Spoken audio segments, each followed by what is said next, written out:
Ladies and gentlemen, welcome at the Institute of International Relations. At first, I would like to invite you all to join us at the table. Please don't hesitate. It's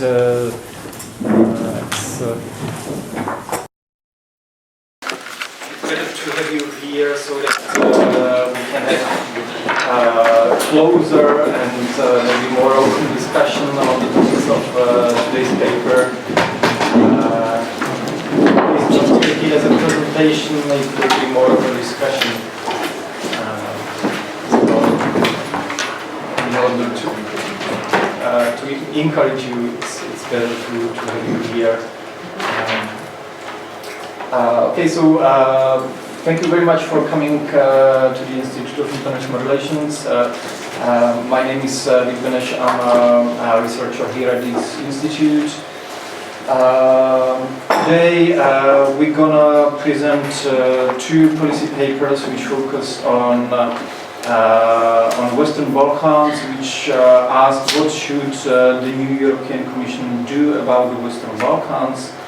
As you probably all know, the Czech Republic and the newcomers which joined the EU 10 years ago are usually portrayed as supporters of the Eastern enlargement. This presentation will somehow both take stock of the support of the Eastern or Central and Eastern Europe for the next EU enlargement to the Balkans, and we will also tackle some of the issues and problems which we face in the Balkans, especially in Bosnia. I will not talk too much. I will introduce our speakers. The first speaker is Hannes Makul. Unfortunately, he cannot be with us today because he was here as a visiting researcher, and in the meantime he has returned back to Sarajevo. So we will hear his presentation, which he recorded a few days ago, and he will give us a presentation of about whether the European public can block enlargement to the Western Balkans, and comments will be provided by Daniela, Lences, Chalaniova, who is from Metropolitan University Prague and Anglo-American University Prague.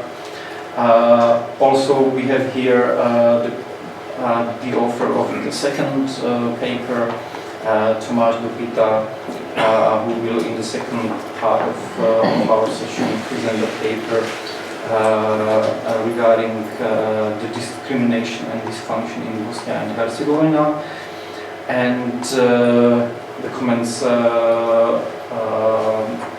to his paper will come from Hana Oberpfalzerová from the Faculty of Social Sciences, Charles University in Prague. So, without further delays, I think we can start with the presentation by Hannes Makul. As I already said, the presentation is recorded because unfortunately Hannes is back in Sarajevo.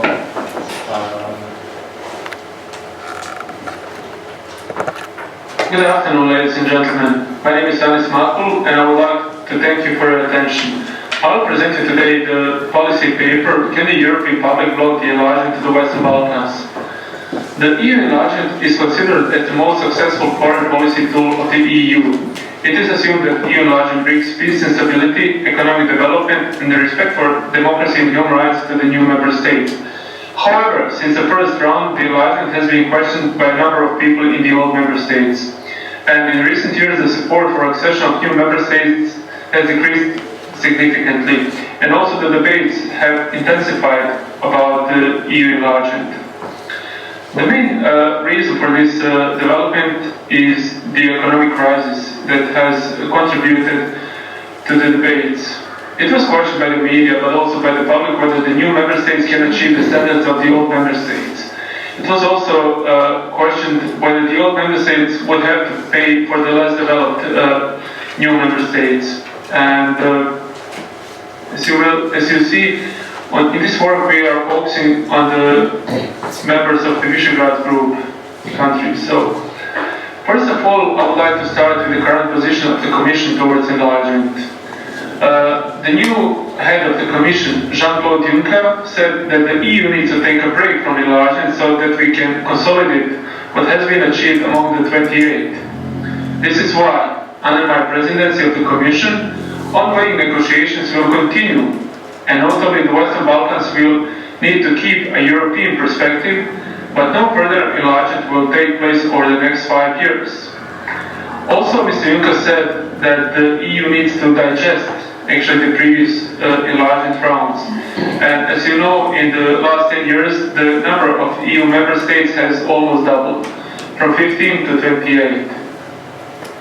Now I will just briefly present you the support for enlargement in the EU in 2006 and 2013. As you see in this chart, the support for EU enlargement in 2006 was 46% and 42% were against it. And last year, 37% of EU citizens were for enlargement and 52% were against it. And also, as you can see, the people who do not have opinion on this question remain more or less the same. Now we are coming to the Visegrad Group countries. 8 years ago, the support for enlargement in Poland was nearly 80%, and now it is a little bit more than 60%. In Czech Republic, the support 8 years ago was 65%, and now it is below 50%. In Slovakia, it was nearly 70% in 2006, and last year it was a little bit more than 50%. And last but not least, Hungary, we can see that it didn't change much in Hungary, so it was 8 years ago 65%, and now it is around 60%, and the biggest change happened in Czech Republic. Now we are coming to the Visegrad Group countries. So what are the official politics of Visegrad Group countries towards enlargement? In general, the Visegrad Group countries support further enlargement of the EU. And as you can see, the Czech Republic was very active during its EU presidency to promote visa liberalization and further enlargement in 2009. And Bosnia and Herzegovina is also one of the priorities of the Czech foreign politics. Also, Poland has declared Open Europe, which also includes enlargement, as one of the goals during its EU presidency in 2011. In the same year, Hungarian government has declared enlargement as one of the 4 goals during its EU presidency in 2011. Slovakia has also close ties to the Balkans because of its foreign minister Miroslav Lajčák, who used to be the head of the who used to be the high representative in Bosnia and Herzegovina. So now we are coming to the question of enlargement. So in 2004, when 10 new countries have joined the EU, there was a big debate whether the acceding members are ready to join the EU. And as I mentioned in the beginning, there was this fear that members from the new citizens from new member states will exploit the welfare system of the old member states, and actually also there was this fear that they will migrate to the old member states and to take the jobs of the people in the old member states again. Actually, this assumption was false, as examples of P4 countries indicate, actually, and I would like just to mention that Poland was the only country during the economic crisis that had economic growth. Czech Republic is the country with one of the lowest unemployment rates in the EU, and Slovakia, for example, was before the crisis the country with the highest economic growth in the EU, and Hungary also performs well in economic terms. However, after the economic crisis started, these debates on new enlargement have intensified. So, as I said before, when the economic crisis occurred, this new element has been added to the discussion. So, as I said at the beginning, the enlargement was questioned always. It was always debated since the first round, but now it has intensified. And it was to a large extent because of the media, because media has reported extensively about the crisis. And because most of the citizens do not have first-hand experience in politics, they do rely on mass media. And mass media helps and shapes to a large extent the opinion of people. And according to the EU barometer, European citizens are mostly concerned about economic issues. It means economic development and employment. Also, the trust of EU citizens in EU institutions is at the lowest level ever. This means that the citizens basically think that the EU is not capable to solve the problems that the EU is facing. But also, the citizens know very little about the EU and the benefits of enlargement. And the indicator for this argument is the low turnout during the European elections in May 2014. Because only 43% of EU citizens have used their right to vote. And especially in the Visegrad group countries, the turnout was very low. Slovakia had the lowest turnout in the whole EU, it was only 13%, but also Czech Republic is quite low, it is also below 20%. And Hungary and Poland are also below 30%, so the turnout is very low. And as a theory of second-order elections says, this is because the citizens do not consider the EU as that important like the national governments, and therefore they do not vote. The turnout is very low. But also another indicator that shows that the opinion of people are the results of Eurosceptic and right-wing parties during the elections. Namely, in the last elections that took place in May 2014, Eurosceptic and right-wing parties won more than 90 seats in the European Parliament. And I would like just to mention that many of these parties have questioned during the campaign actually the existence of the EU, further integration of the EU and further enlargement of the EU. And therefore they have achieved very good results actually. But on the other hand, I would like just to say that, repeat again basically, that the turnout in the EU was 43%, and it doesn't mean that it necessarily reflects the opinion of the whole population towards these Eurosceptic and right-wing parties.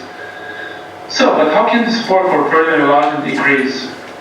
Whether a turnaround in this trend will occur depends on whether there will be changes in several main dimensions. So basically, the citizens should know more about the EU and benefits of enlargement.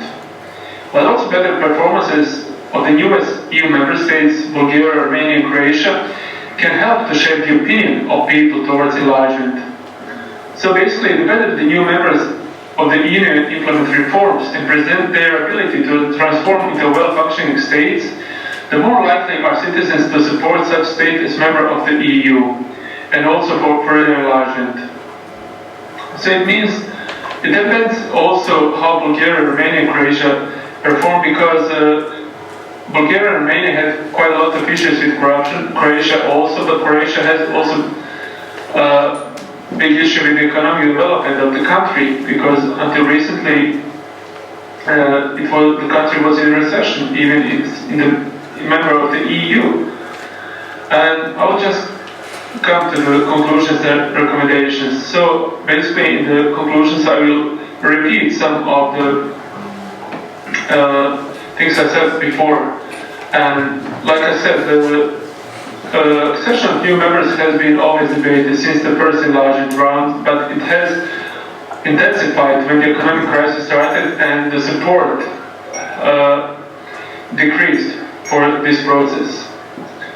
But in order to change this, first the EU and its member states, as well as the candidate and potential candidate states, need to improve their economic performances. Like I said before in the previous slide, the better the new member states perform, and implement reforms, the more likely are citizens to support the further enlargement. The candidate and potential candidate states should be further encouraged and supporting their fulfilling of the accession criteria. So at this point I would like to just emphasize that Western Balkan countries perform very bad in economic terms. And a lot of reforms need to be done actually, and fight against corruption in order to change it, and should be encouraged. At this point also I would like to state that the Visegrad Group countries could have a very important role in this process because there is a similar historic background. The Visegrad Group countries and the Western Balkan countries have had actually a single-party political system. But the Visegrad Group countries managed to perform and to transform into well-functioning democracies, and we could use actually these expertise in the experiences of the Visegrad Group countries for our processes in the Western Balkans. And last but not least, the EU citizens should learn more about the EU affairs. That means that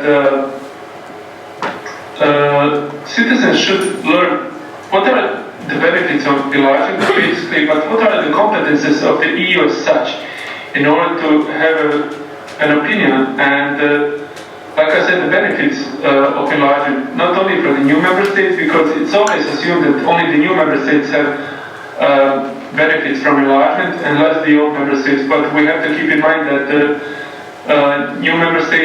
old member states have actually new markets where they can sell their products, for instance, and without paying customs actually, and it's a huge benefit. But also the freedom of movement and freedom of work and all the other benefits people should know more about. Now, at this point, I would like to thank you for your attention, and since I'm not present today in the Institute, if you have any comments or questions, feel free to contact me. You can see here my contacts, and I'm looking forward to hear from you. Thank you very much.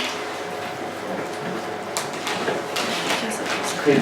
So, well, I'm virtually sending my thanks to Anis Makur, who unfortunately cannot be with us today, and I'm giving the floor to Daniela. Okay, super. So thank you once again for inviting me. If I'm a bit nervous, this is my first time at this end of the table, so please bear with me. Actually, the view that I'm going to take is a little bit broader, and it's going to be influenced a lot by what I have been doing for the past year. And this is researching public opinion, but mostly through the lenses of political cartooning. And I'm not going to focus that much on the V4 countries specifically, but I will also bring in some more Western European perspective into the public debate on enlargement, and to the precise question, can the European public actually block enlargement to the Western Balkans? So the question that I gave myself is rather, what kind of say does the public actually have in enlargement? If we look at the early enlargements, there have been various incentives from the candidate countries to join the European communities and later the European Union. Mostly they involved economic reasons, to trade better, not to lose on tariffs. All the reasons were political or cultural, economic, even emotional. If you recollect the 2004 enlargement, returning home to Europe. Finally, I think there was a big emotional appeal why to join. I would say that actually the 2007-2013 enlargement slightly is a continuation of this process.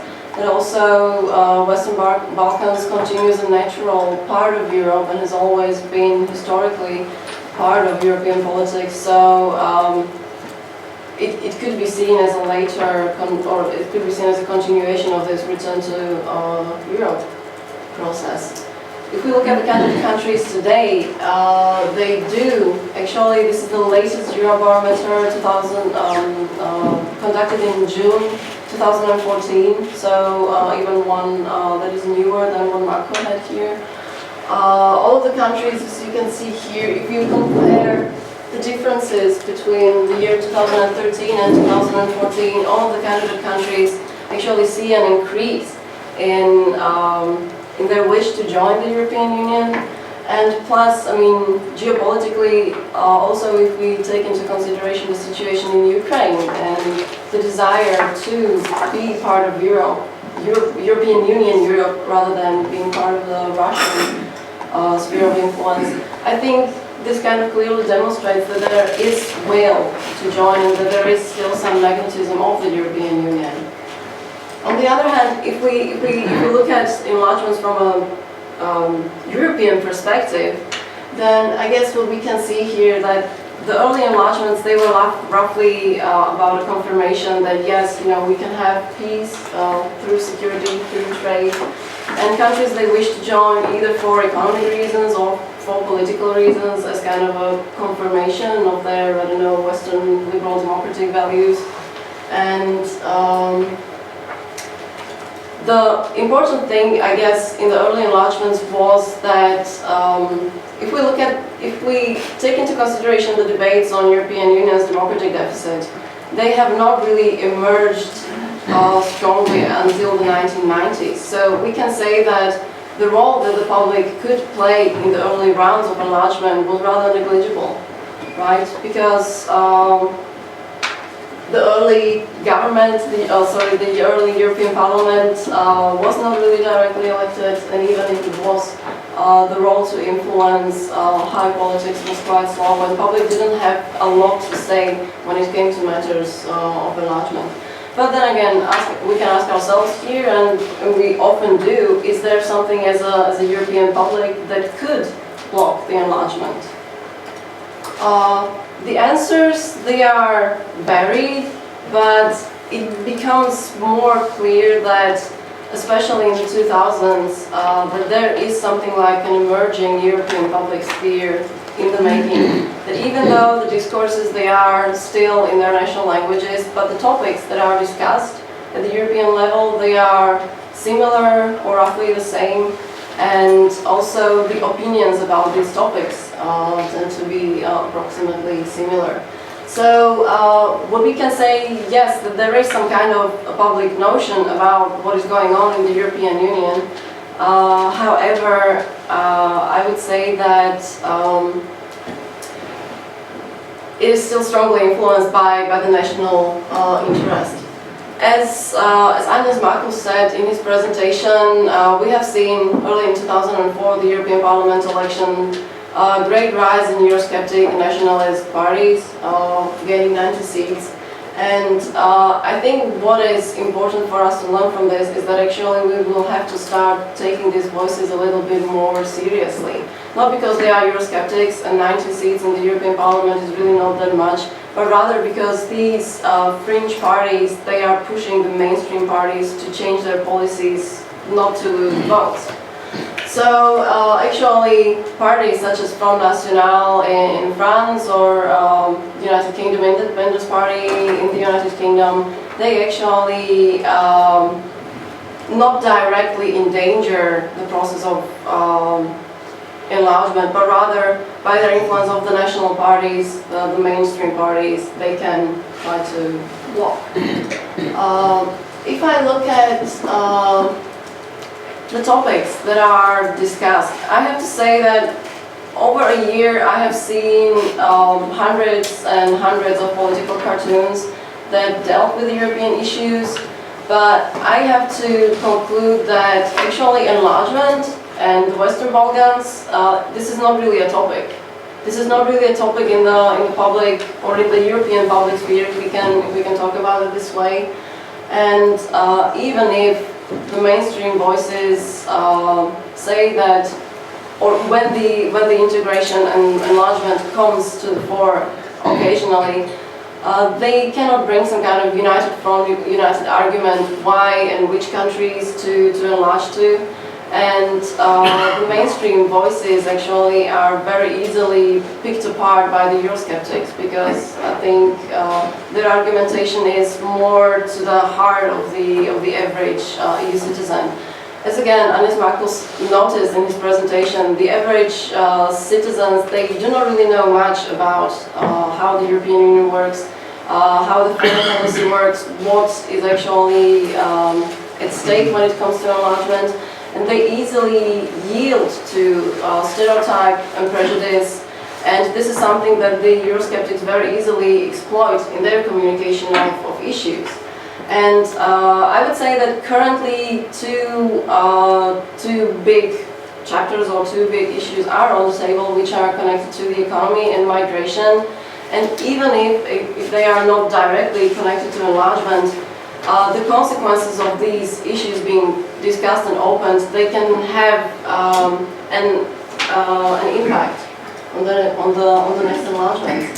So if we look at what kind of debate there is when it comes to the economy and potential candidates, I would have to say outright that if Iceland decided to restart its negotiation, I don't think that there would be many problems with Iceland being accepted as a member. It is an economically well-developed country, it has liberal democracy, it is not seen as a problematic country.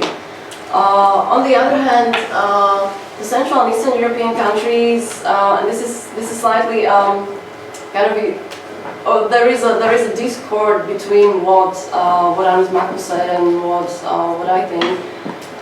That Central and Eastern European countries, they used to support enlargement a lot because of our historical experience, but there has been some decline because of the crisis, and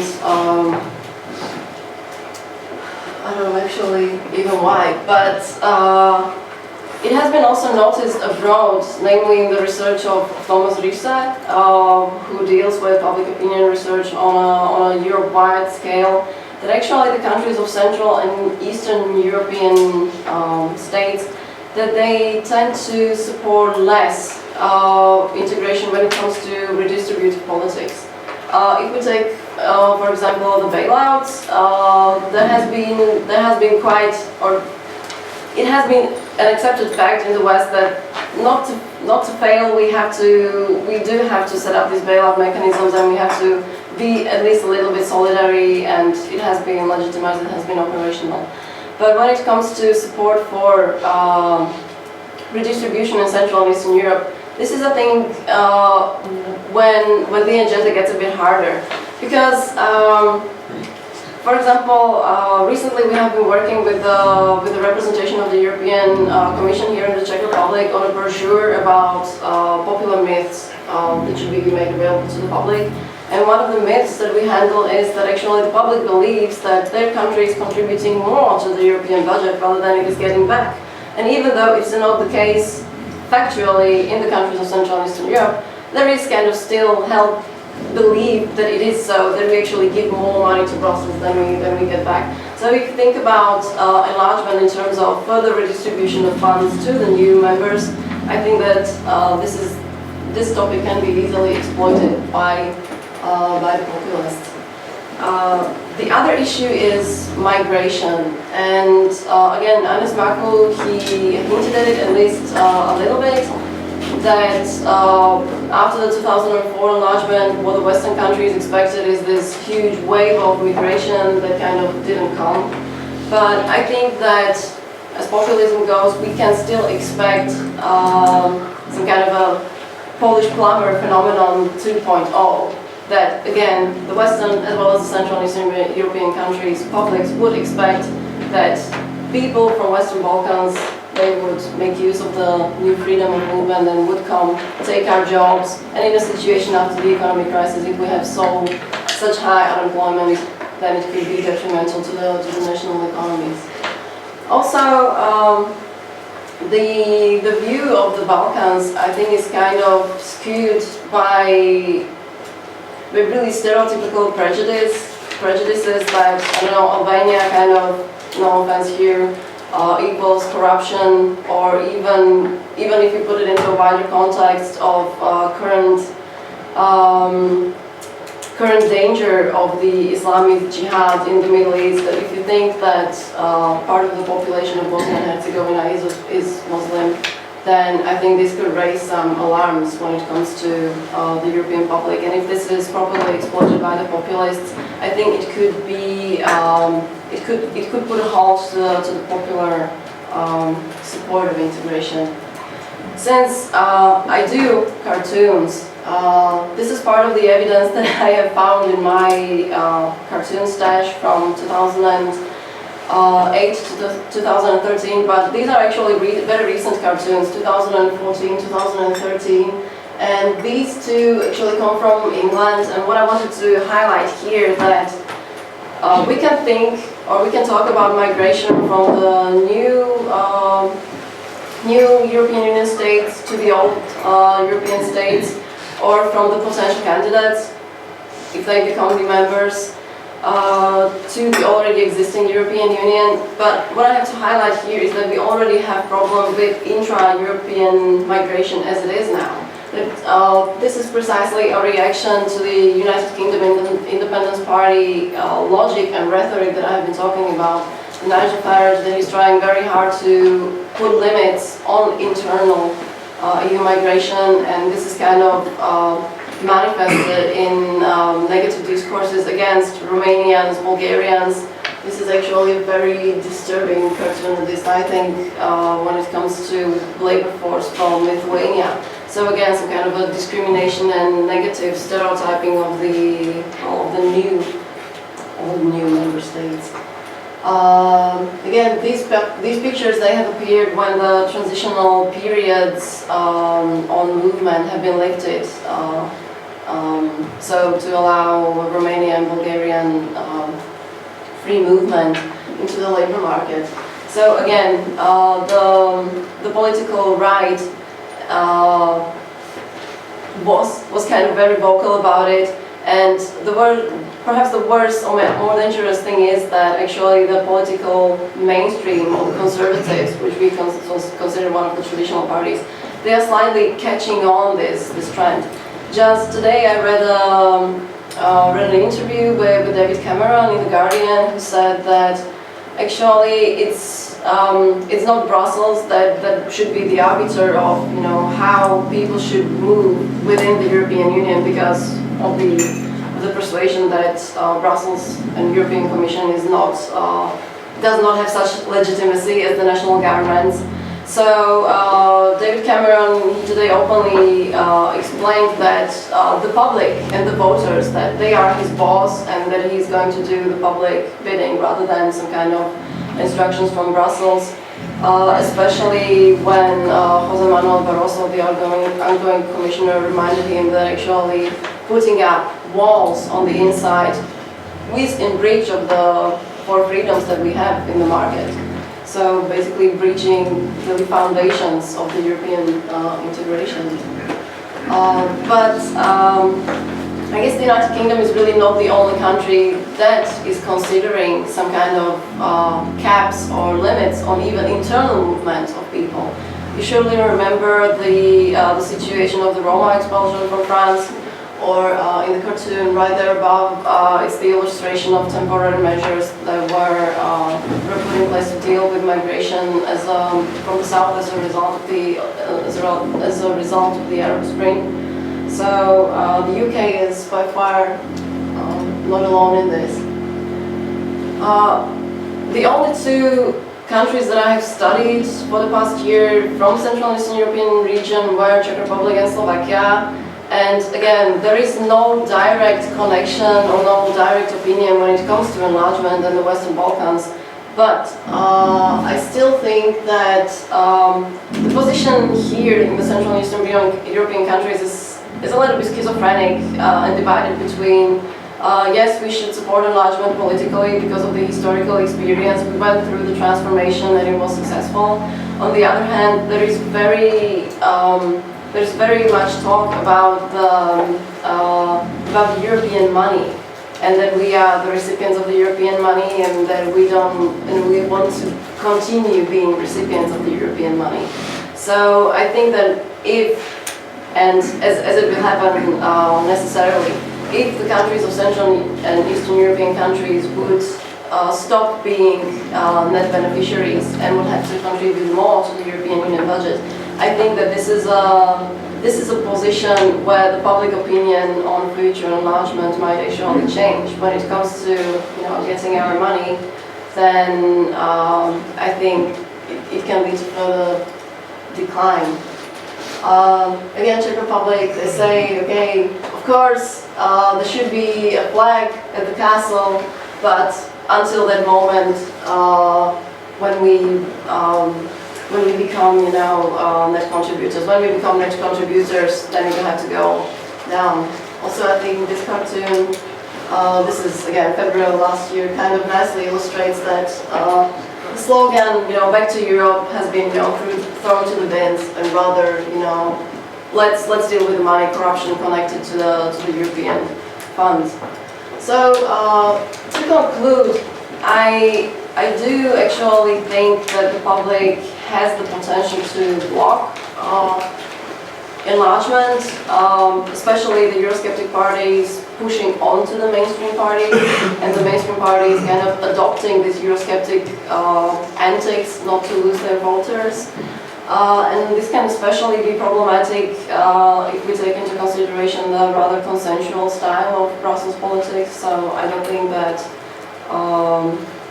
if one country, for example the United Kingdom, has major objections to further enlargement, that this could be settled without a problem. And I also very much agree with the findings of Hana who too said that the public needs to be educated more about the processes of European integration, and this is a role for the government as well as the media, who should inform more, but also the civic society, and also I think this is part of what the Institute of International Relations is doing. What the parties should do on top of that is also to delegitimize populism and xenophobia and racism and all kinds of this stereotypical thinking and prejudices. And what Stefan Füle,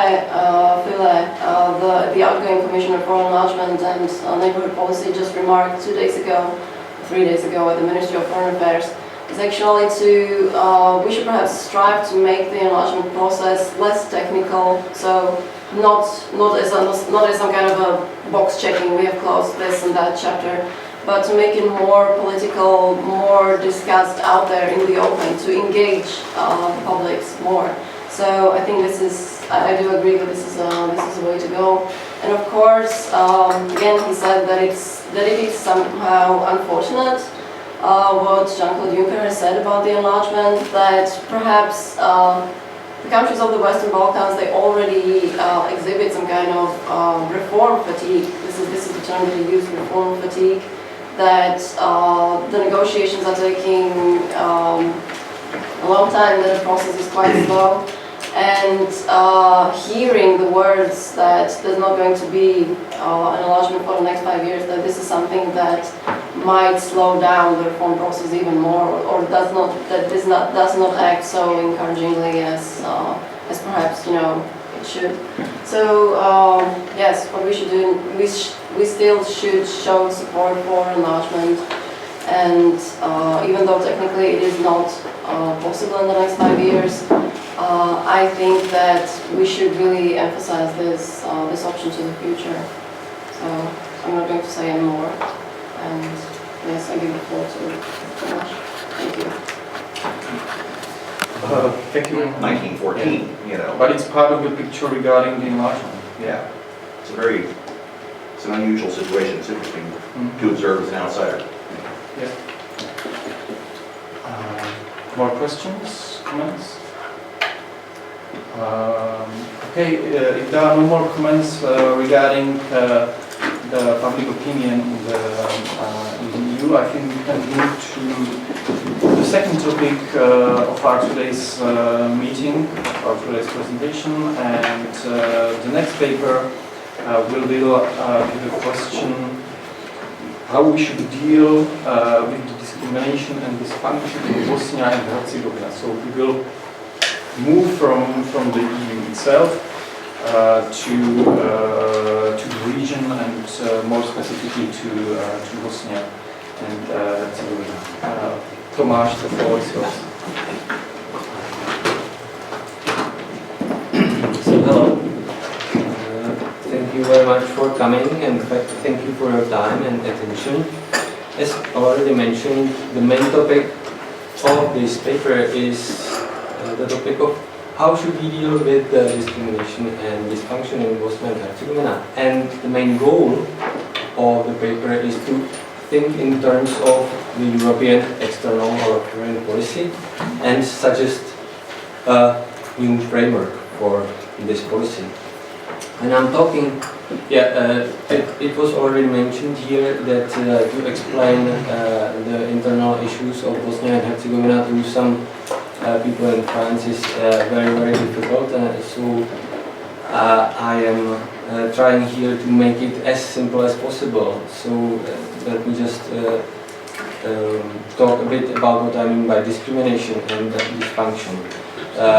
Mainly by discrimination I mean the manifested, explicit, structural discrimination which is with Bosnia and Herzegovina since the Dayton Peace Agreement, and that's the fact that in order to be elected into the highest positions in the country, the presidency, and in order to be appointed into the House of Peoples, which is the the second chamber of the parliament at the state level, you need to affiliate yourself, to identify yourself as either Bosniak, Croat or Serb, which is directly, explicitly discriminating against the other people who are living in Bosnia and Herzegovina. European Court of Human Rights demands in several rulings to Bosnia and Herzegovina to change this situation. So this is what I mean by discrimination. Dysfunction in Bosnia and Herzegovina, it's this thing is everywhere. Things are somehow not working that much, but this is really a very strong dysfunction which can be the symptoms of which can be seen in many places and at many levels. So, for example, at the level of the state, we can see that there has been, for example, no implementation of the already mentioned European Court of Human Rights ruling, but also there has been no implementation to roughly 80 rulings of the Constitutional Court of Bosnia and Herzegovina. There are also other symptoms and things, symptoms of dysfunctionality, of dysfunction. For example, a police car cannot cross the border of canton or entity if the policeman is chasing the thief of for example, of the car, unless he is communicating through a very difficult procedure up to his command. Then they go to the other police agency in the other canton or entity, and they receive some kind of decision which is granting them the right to pass the border, and then the car can cross. We can see that in this way you can't really catch the thief. Or another symptom of dysfunctionality is one quite kind of like anecdotal one, but it can tell us quite a lot. Is a few years ago there was a man with AK-47 going around in Bosnia, in Sarajevo, in the capital, and he was shooting at the US Embassy and all around. And it is well documented that it took around 1 hour until the local security authorities found out and agreed on who is in charge to stop him. So these are the symptoms of dysfunctionality and dysfunction which I'm talking about. And I hope you also to feel this need that we need to tackle this. And my argument, the main argument of the paper is that we can help somehow to tackle this issue by increasing pressure on the local politicians to implement the necessary reforms. It's kind of well known what should be done, but there is no agreement on this. And my argument is that we can increase this pressure in both top-down and bottom-up direction. If you imagine the political life in Bosnia and Herzegovina in the context of European politics in kind of layers, then we can see that at the bottom layer there are citizens, then there are politicians, and then there are some external actors like, for example, European institutions. And so this is what I mean by increasing the pressure from top down, from external actors onto the politicians, and bottom up from the citizens towards the politicians. Well, how to increase the top-down pressure? The argument goes that we should actually rationalize the relations between the external actors and the Bosnia and Herzegovina politicians and citizens. And namely, this can be achieved, the argument goes, by making decisive steps towards the closure of the office of the High Representative. Well, this office of the High Representative is an ad hoc international institution which was established with the Dayton Treaty, and it's the High Representative. He is the final authority for interpretation of the civilian aspects of the treaty. And in 1997, this office acquired very strong powers, allowing the High Representative, him personally, to change or impose laws and to dismiss politicians and officials, which was used a lot to unblock the political decision making. So the arguments to abandon and close the OHR could seem somehow counterintuitive. Why to give up the instrument if we have it? What's the problem? But the situation is a bit more difficult, of course, because since 2005-2006 there is no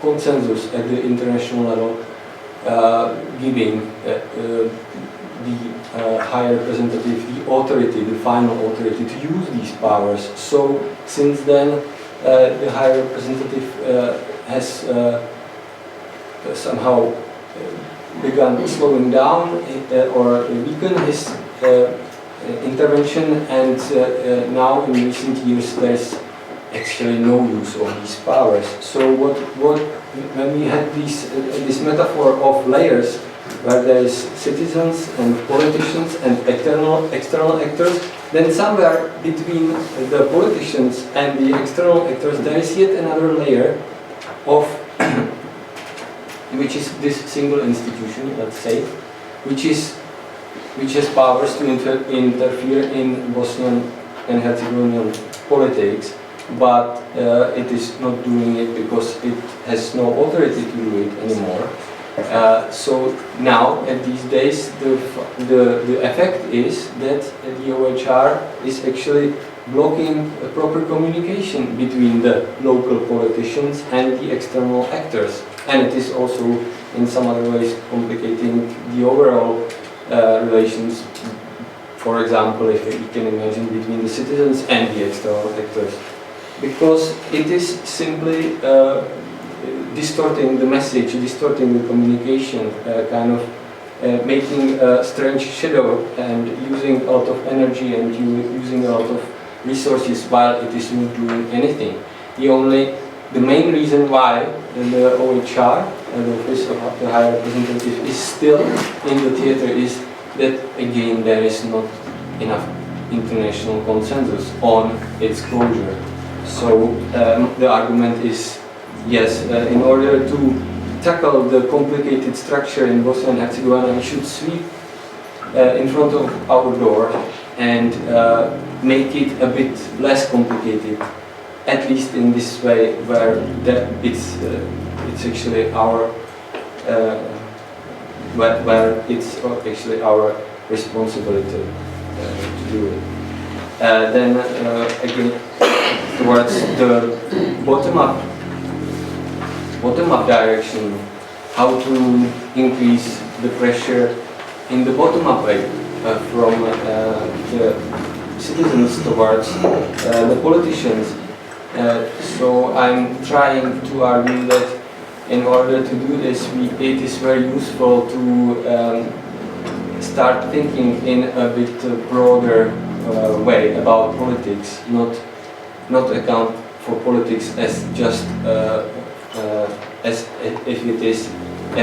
if it would be only the interactions between the political actors, but I'm trying to argue that we need to see it as embedded in the broader society, and taking up impulses from there and being dependent on it, rooted in the social tissue.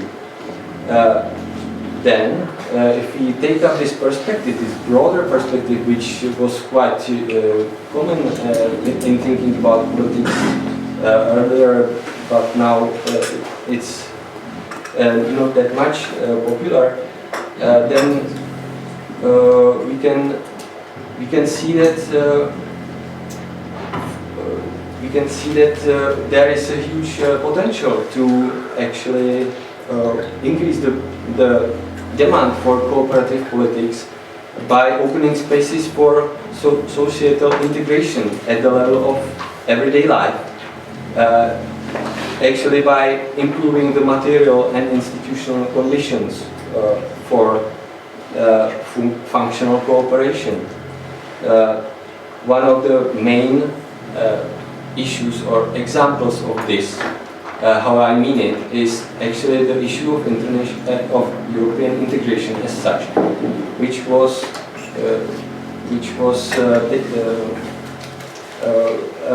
actually a peace project, and it facilitated the reconciliation between Germany and France. And this process was not only political, but it involved broad policies involving exchanges between the pupils at the primary schools and high schools and things like this. So in this way we can work towards increasing the pressure in the bottom-up way. And the potential in Bosnia is actually immense for this. But we have to say that the recent tendencies are actually quite depressing, because in some way the party is falling apart more and more. We can see railways falling apart, trains being disconnected, broad state-wide institutions being cancelled because there is not enough money for them, and things like this. Educational system is separated and to a large extent segregated. There are three main versions of history taught to the kids, which is socially perpetuating the conflict itself. So the argument is to take this seriously and try to go against it, and to open common spaces, for example, by helping Bosnia and Herzegovina to build highways, which are not in this country. Maybe there is 100 kilometers of highways disconnected. Yeah, to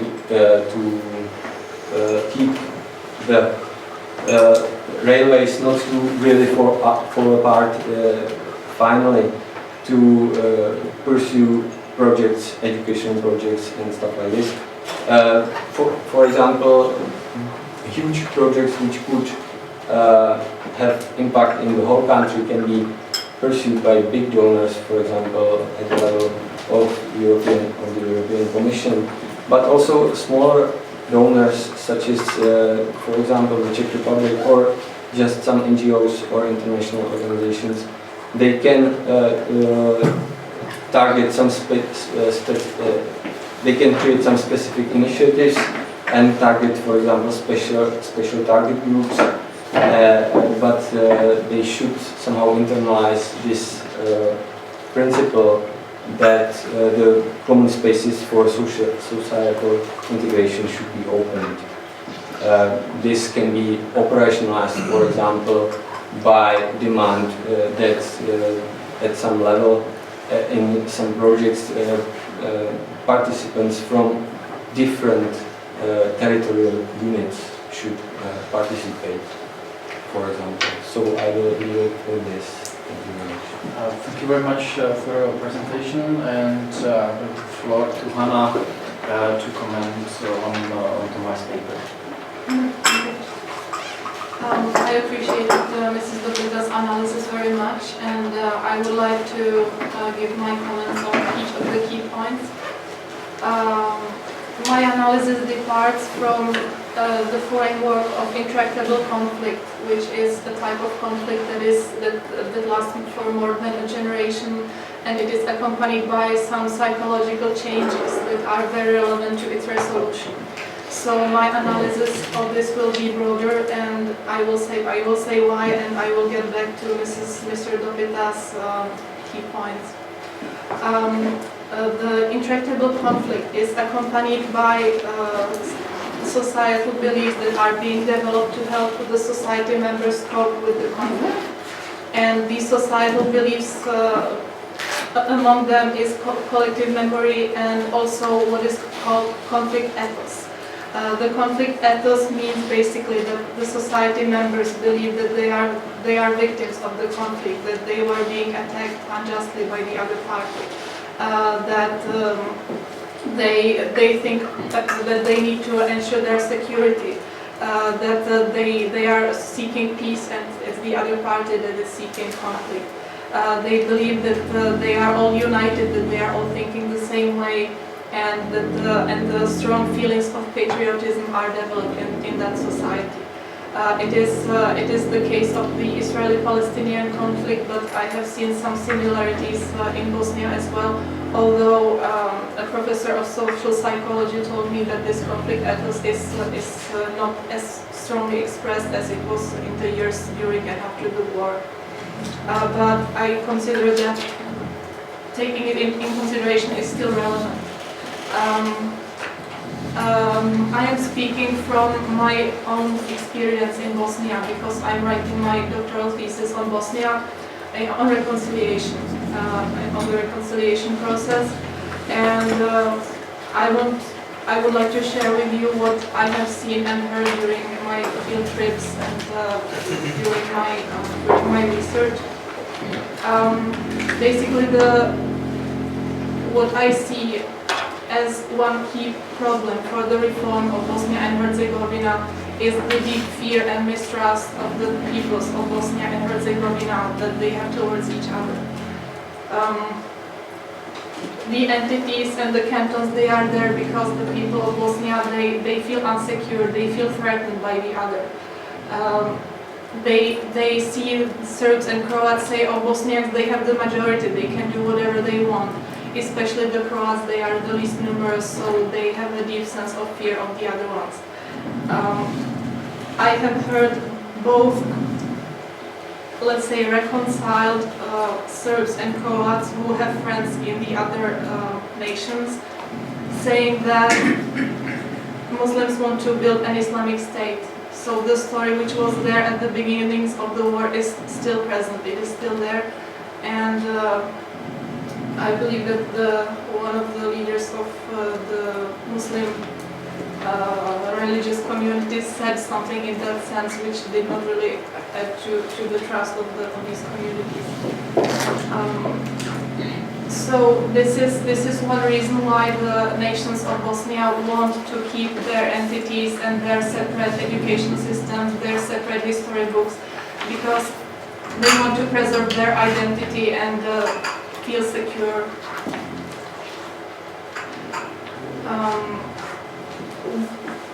One possible way out of this situation that I see is the process of reconciliation. Because if you don't change the minds of the people, they will keep voting the nationalists.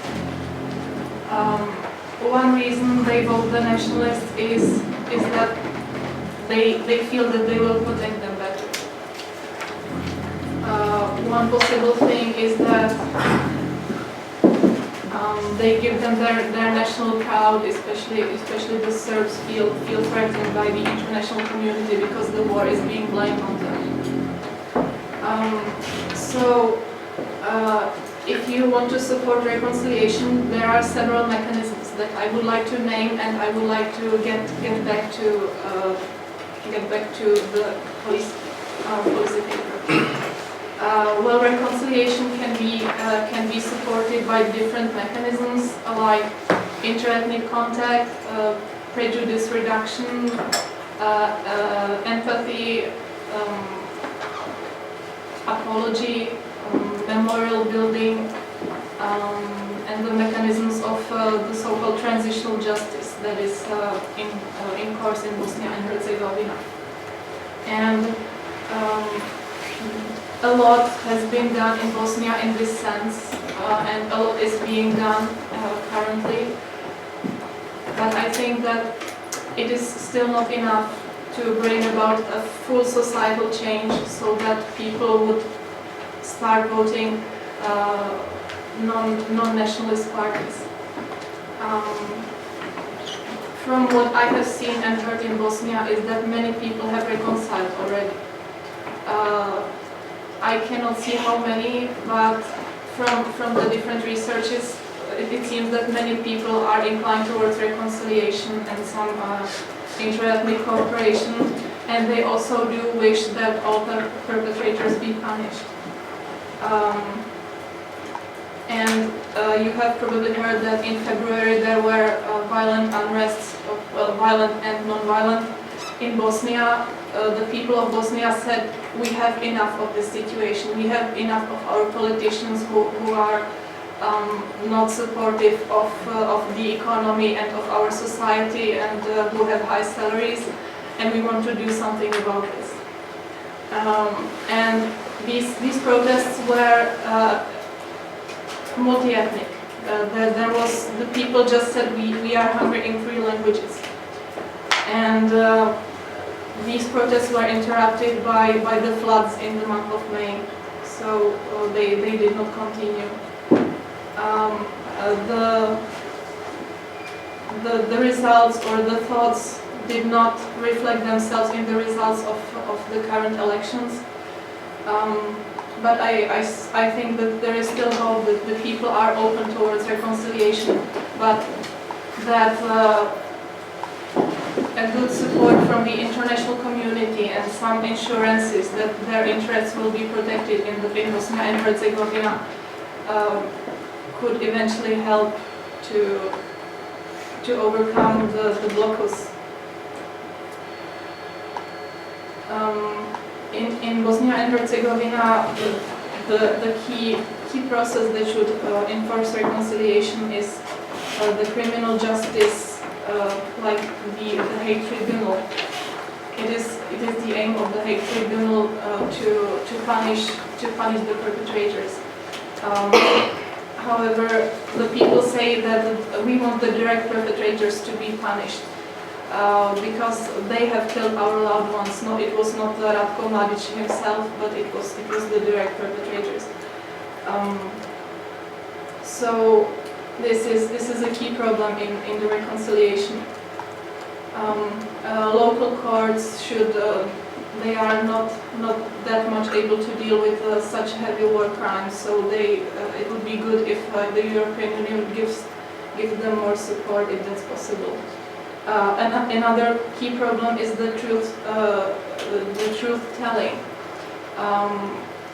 in Bosnia and Herzegovina there are three narratives of the war, the Serb, the Bosniak and the Croat.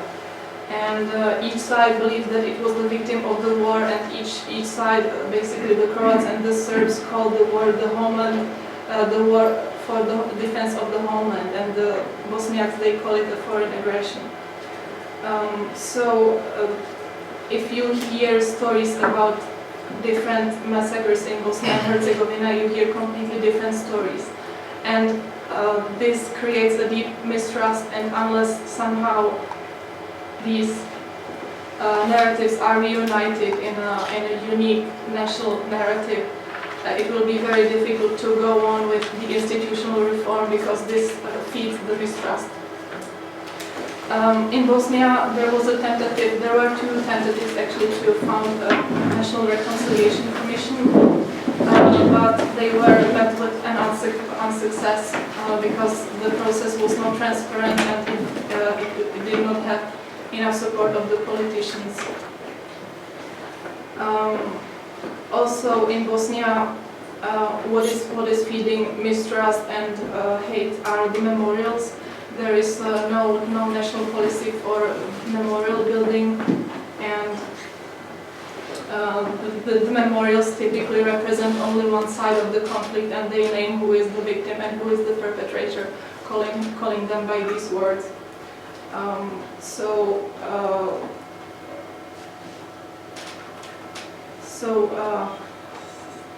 It would be good if somehow a national policy is adopted in this matter.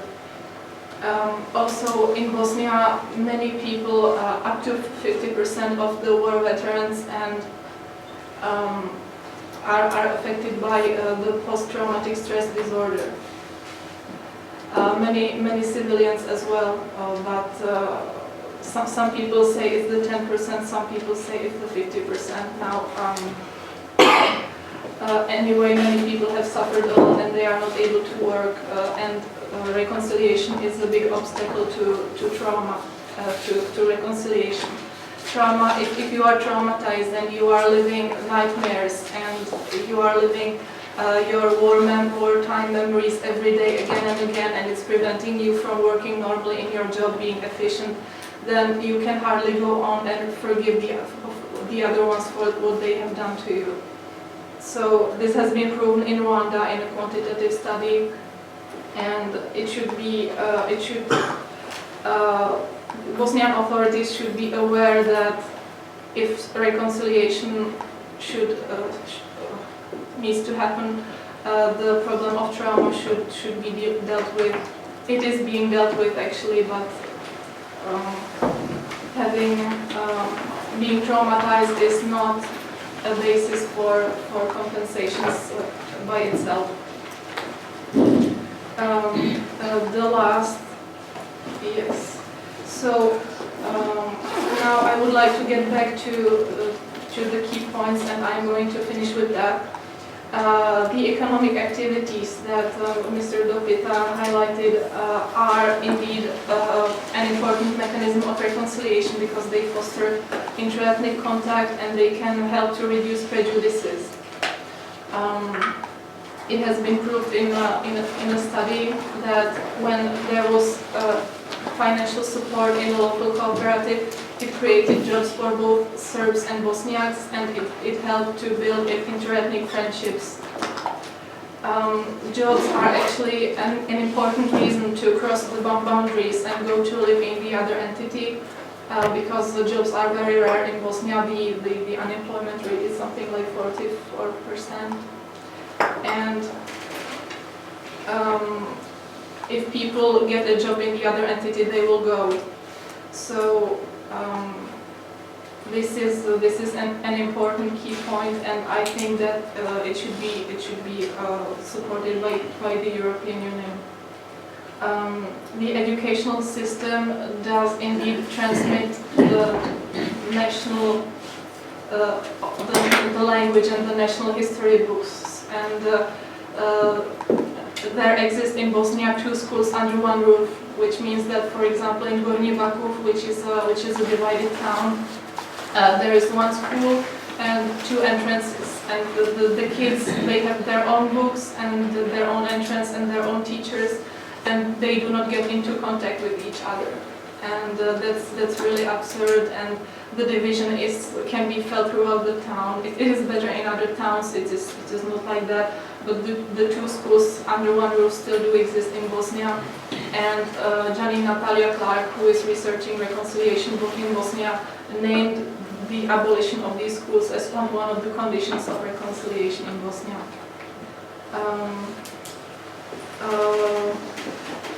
Then the NGOs should not be underestimated. I think that the civil society in Bosnia and Herzegovina should be stronger than it is, and it does need support.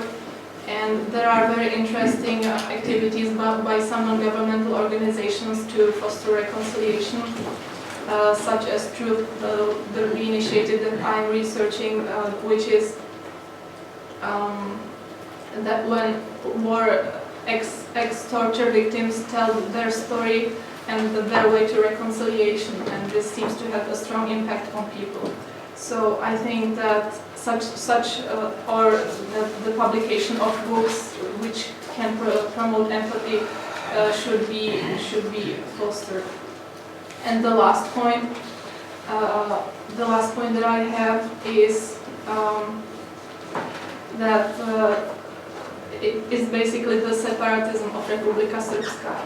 The only obstacle to closing the OHR that I see is that the European Union should ensure that Bosnia and Herzegovina stays as a unitary state. If it can do that, I think that the OHR could be closed. But it needs to be considered whether the motivation for Bosnian Serb politicians and the politicians from Serbia is sufficient to ensure this. So this is all from my part. Thank you very much for your contribution.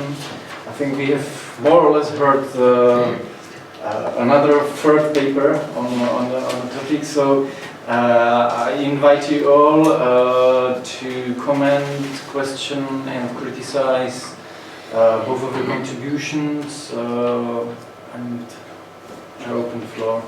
Yeah. My question is for both of you, actually. What would you propose seeing as a successor to the OHR? Anything? Yes, nothing. It should be closed. It shouldn't be there. In my point of view. You feel the same way, Hana? Sir? I was wondering if Hana felt the same way. Yeah, well, in the history of Bosnia, Bosnia was always governed by a mighty foreigner. And the Bosnians should now somehow take the responsibility for themselves, full responsibility, I mean. And a great way would be, in my opinion, through reconciliation to get Bosnia to be governed by multi-ethnic parties. They do exist, but they are weak. Do you both feel that enough of the dysfunction has been overcome that they can do that? Well, my argument was that if we cancel the OHR, because right now it appears to be a barrier. I understand that. But we create more incentives for the state to function. Yeah. So this is the main argument. Yeah. Mr. Keeper. Okay. First, I am a part of this previous war circus, and I'm giving my testimonies before Hague Tribunal, so I know a little bit about the situation there. I appreciate very much the Hana's paper, because it's more about virtual reality which is built in than on economical perceptions or visions.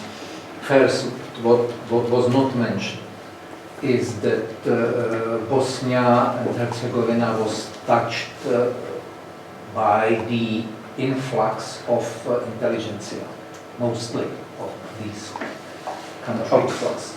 Yeah. And this exodus is such big, it's for future and very negative symbol. To find people who will impose demand on social care, whatever, in democratic way, you have no people to fight for, to organize it. NGOs, it isn't enough. It must be a common perception. Look at Serbia and catharsis there. It's very slow. So we need to think about timeline. Good wishes are excellent, but realism there is the only way how to work from the bottom. I believe from the top we have to wait until these Laktashi, these people who get the power during war, will disappear, will change themselves to some businessman or will die. Unfortunately, I can't see any other revolutionary development there. It's because of these fears which are in each and every mind, almost each and every mind. As concerns money, yes, it's good to speak about highways, but look at European corridors. So there must be some projects. It must be prepared. So not only speak about money, but let's say, yes, there is a corridor. Let's speak about enforcing this or that timeline. If we are more concrete, then probably it's much better. As concerns the High Commissioner, excellent, because the office of High Commissioner is very expensive. So to use this money for, I don't know, printing a common textbook of history, why not? But it doesn't work in Palestine, so European money, so I am a little bit suspicious that it works here, but anyhow. And what we have to think, that external pressure we already imposed, what we could do throughout this very powerful body which was there from the beginning. It doesn't work. There must be internal demand. So let's speak how to improve, how to make it possible. And it must come from inside. And it is still not there. Let's wait, maybe until the new generation. Thank you. I will call it a few more comments or questions. Okay. If I may, Mr. Dobita mentioned that the EU should put pressure on politicians, but I would like to say on what politicians? To strengthen the state institutions, or to somehow more suggest the reform of the entities, for example, reform of federation, or some new structures, somehow joining the entities together in some cantons which are cross-entity cantons. So this is my first comment. And the second one is, thank you for mentioning that there should be some, through the projects of international community and even the Czech development cooperation, there should be the joint projects with the participants from both entities. We certainly, as a Czech development agency, are trying to do this. It's not that easy, but it's not that much about creating spaces, but also about economical support that both entities can have participants can participate economically from the project. That's my second comment. Thank you. Some more comments? Questions? Or you too? If I can make my comment, I'm kind of suspicious about the progress in Bosnia and Herzegovina, because you cannot just look for the inner problem, but if we take it from more macro perspective, it is obvious that there are external actors, not only the bordering countries, Serbia and Croatia, but also there is a huge influence of Russia. And as we have seen, for example, there were private meetings of President of Republika Srpska Milorad Dodik with Russian President in Kremlin, and there was enormous contract in Republika Srpska with the Russian Gazprom, worth billions of dollars. It is obvious that Russia has hooked Republika Srpska, and it's encouraging it to split up and to conduct an annexation. And this is really enormous problem in my point of view, because it's kind of a more complex question to get some solution for Bosnia, also in the level of international relations. A short comment or question from Yeah, I mean, the gentleman up front, I think, made some excellent points. And this is tied to Hana's mention of conflict ethos. I mean, we run into a situation where, you know, here we are with a multiracial, multi-ethnic, multicultural society, multi-religious society, I'm sorry. And traditionally, historically, what you'd have to fall back on would be a common threat or a common need, which doesn't seem to appear to exist, or an external threat, which doesn't exist here. So right now, I mean, the parallel I'm drawing in my mind is Iraq, you know, between the Kurds, the Sunni, and the Shia. You have the same dynamic at play. And Lord knows there couldn't have been any more external actors involved than in that case, and we're not seeing a lot of success in that either, unfortunately. So it seems like the same dynamic is exactly in play. The racial, ethnic, and the religious divisions, and you're looking at three parties. It's once again, it's a tripartite conflict, just as in Bosnia and Herzegovina. I'm kind of worried that I don't think they're going to start shooting at each other again, but it doesn't look like it's very healthy right now. So the floor is yours. Let's start with I have made some notes. I hope I will answer as much as I can. Concerning let's make the concrete things, let's talk about concrete things. I absolutely agree. And for example, with respect to the highways, the plans are. The problem is there is no capital, there is no capability to actually build them. So they are building them, but it's very, very slow and it's somehow disconnected. So just for reaction. Towards the question on pressure. Yeah, like let's assume there is already some pressure between, like some demands from the European Union, and they are somehow quite well known. There is this. The main issue is the Sejdić-Finci case and the thing of discrimination.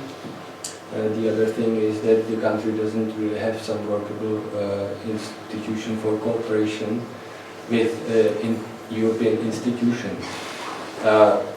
So the country could not really deal with the EU, and therefore it can't really integrate. So there should be some statewide solution to this, that the parties should agree on some institutional solution, and this institutional solution in this institution should then be tasked to work towards to deal with the tasks of integration and enlargement. The other issues which should be dealt with, which are on the table for a long time, is, for example, the finalization of the state property appropriation and the defense property. These things are actually very interesting because everything is more or less prepared. There is just no political will of the local parties to finalize it, to approve it. So this is also one of the concrete things. These are the first steps which are really on the table. For example, in some ideal situation, now there will be some coalition formed by some miracle, and they will really make the European agenda a priority. So these are the things which they really have to deal with first. And they are kind of well known. There is a lot of tasks, and they really need to find the common voice to deal with it. Yes. If it will not work this time, this is just a general comment, then we have to wait. And now we even know how long we will wait for another chance. It is 4 years, because Bosnia and Herzegovina, as a post-conflict country, it has the term 4 years.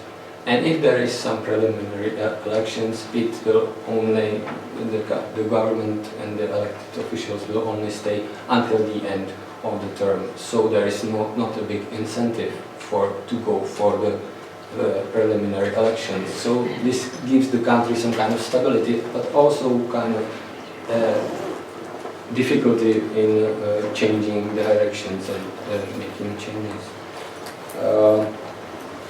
With respect to Russia, yeah, there is this thing, and you can see how it works in Ukraine, but still Bosnia is not Ukraine yet. There is still Serbia, geographically, between Bosnia and Russia and Romania, we can say. So this is the. So they can't come really there with some green guys or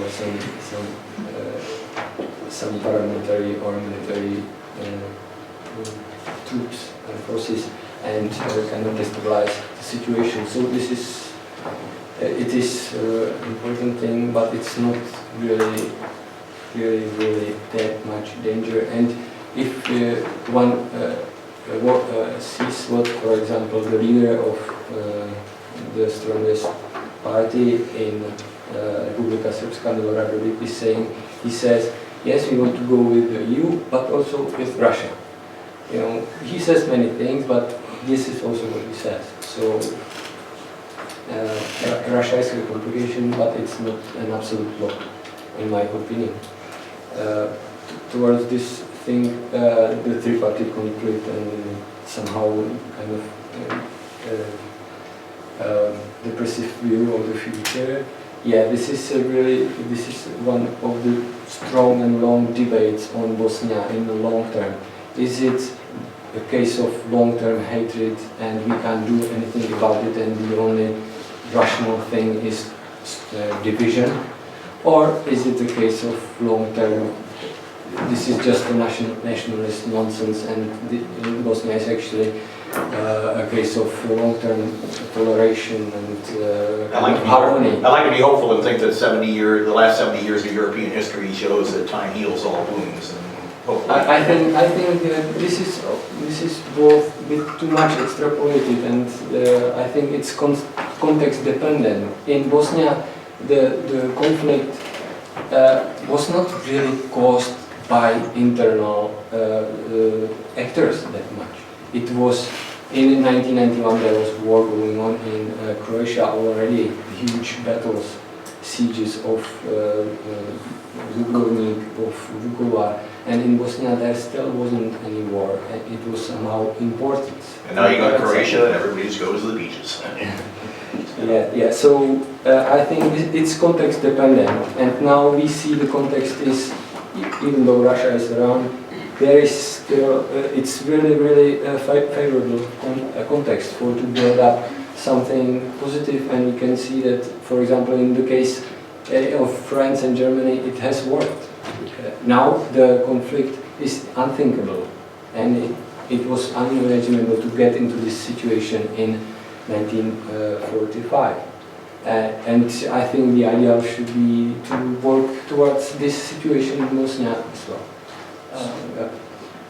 Hana? Just shortly concerning your question, or in general, Bosnia is a conflict that is in course.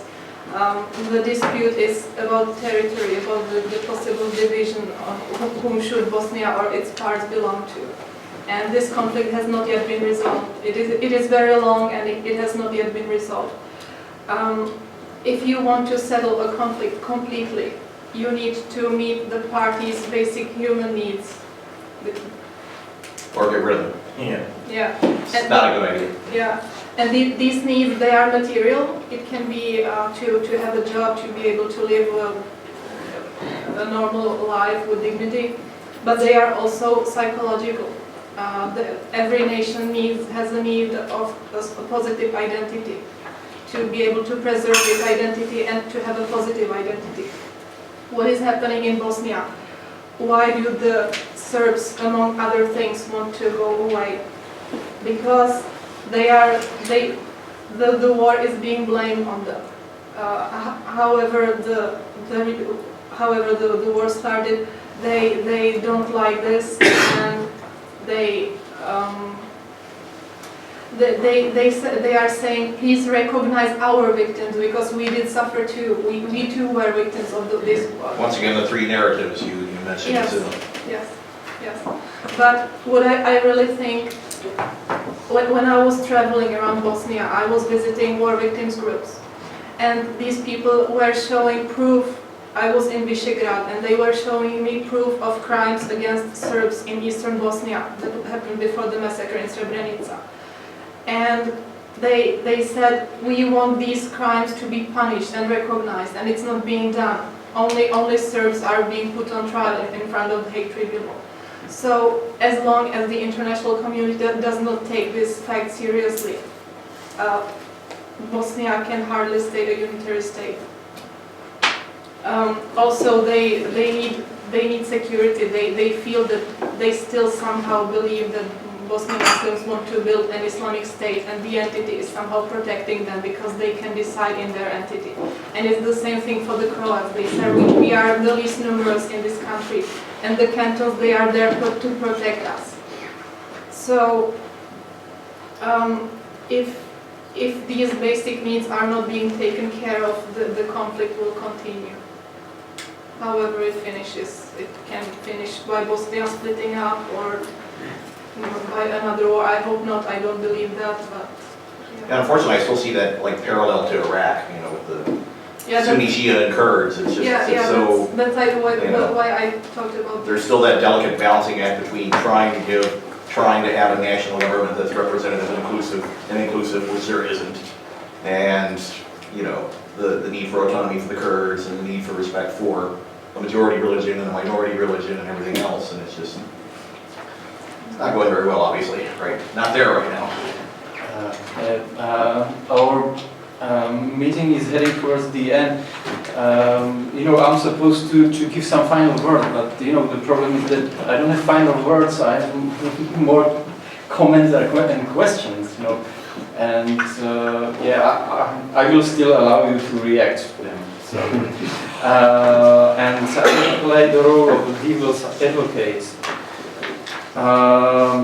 In your paper, I have read one quite serious reason for keeping the OHR.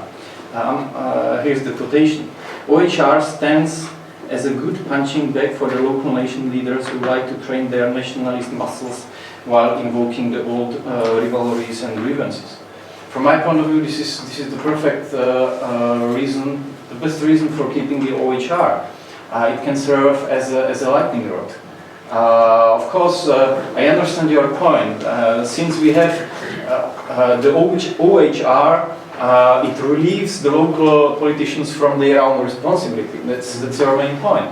But the counterpoint is that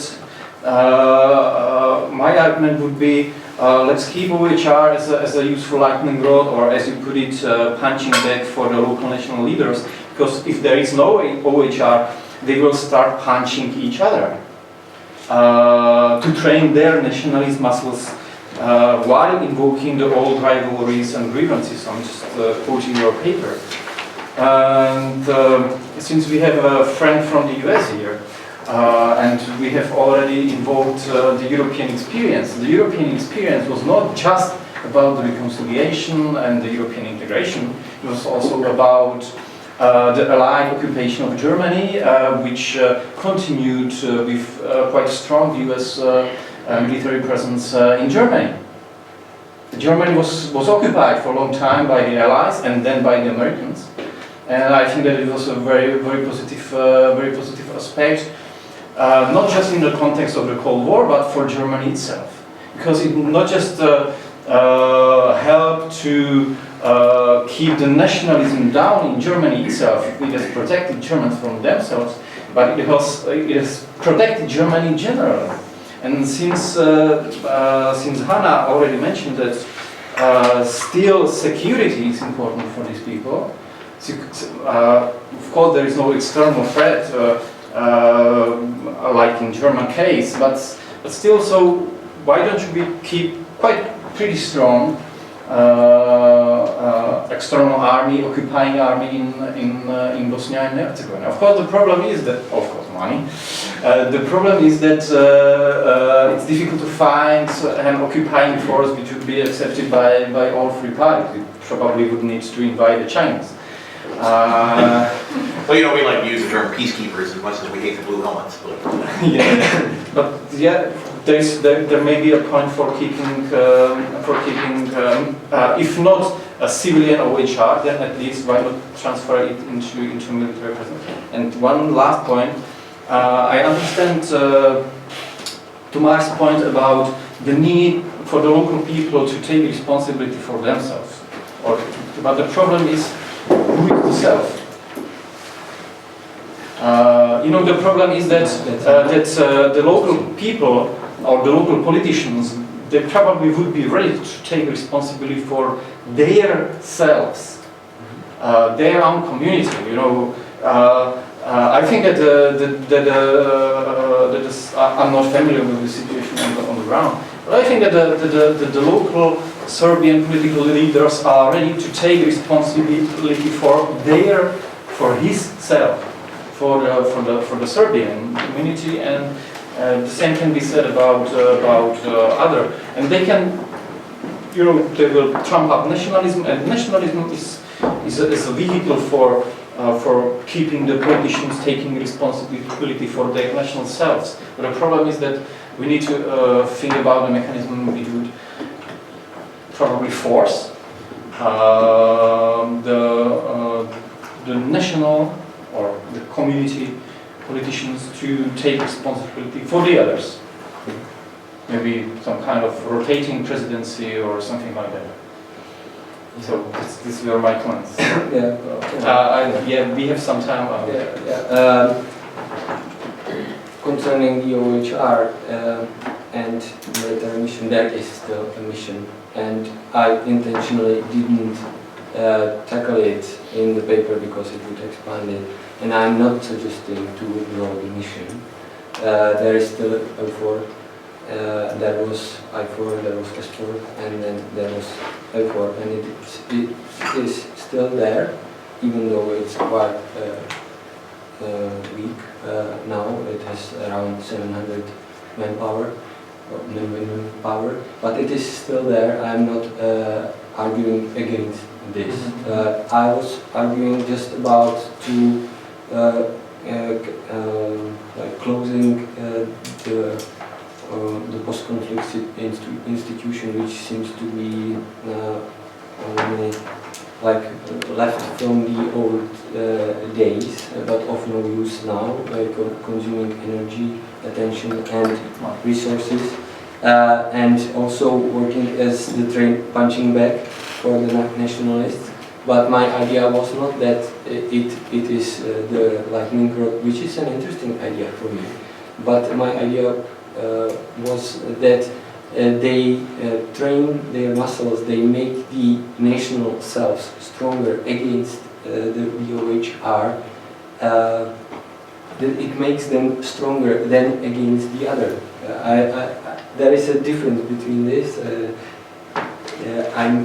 The point is that my hypothesis is that if the OHR is gone, would be gone, then they couldn't really train these muscles, and then later they couldn't really use them against the other groups. So it would somehow stabilize the discourse and make it more moderate.